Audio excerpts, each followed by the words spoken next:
विवेकानंद जानते थे, मन को काबू में करने का मंत्र स्वामी विवेकानंद की किताब राजयोग मन के बंधन से आजाद होने का तरीका बताती है। एक बार मन आजाद हो गया तो मनुष्य के जीवन से दुख संताप जैसी चीजें गायब हो जाती हैं। मन को आजाद करने का तरीका जानिए। उस किताब एक अंश पढ़कर स्वामी विवेकानंद मन को काबू में करने से पहले उसको जानना होगा। चंचल मन को दुनियादारी से खींचकर उसे एक प्रकार से स्थिर करके रखना होगा।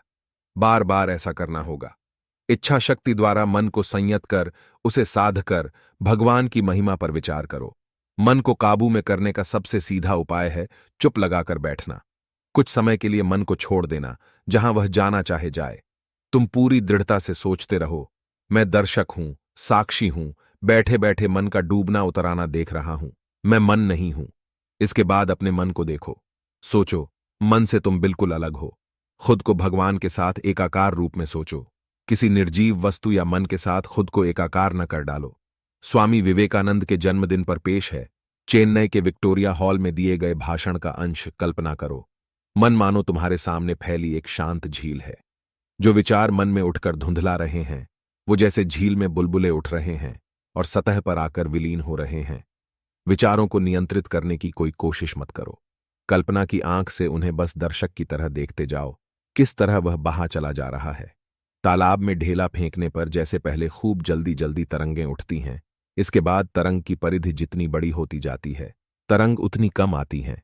मन को भी इसी तरह छोड़ देने पर उसके विचारों की परिधि जितनी बड़ी होगी, मन में विचार कम उठेंगे। लेकिन हम इस प्रणाली को उलट देना चाहते हैं। पहले हम विचार के बड़े वृत्त से शुरू करके उसे छोटा छोटा करते हुए मन को जब एक बिंदु पर लाएंगे, तब उसे वहीं पर स्थिर करके रखना होगा।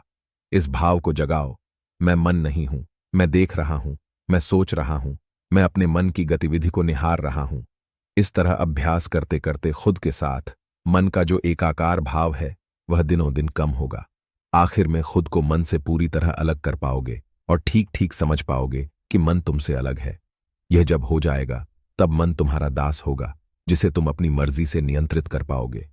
योगी होने का पहला पड़ाव है अपनी इंद्रियों से परे जाना, और जब मन पर विजय हासिल हो जाए तो समझो कि साह का सर्वोच्च स्तर पर पहुंच गया है। जहां तक संभव हो अकेले रहना। आसन ज्यादा ऊंचा ना होना ही ठीक। पहले कुशासन, फिर मृगचर्म, फिर रेशम या पट्टवस्त्र बिछाना। टेक लेने के लिए कुछ ना होना ही अच्छा। कुल मिलाकर आसन दृढ़ होना चाहिए।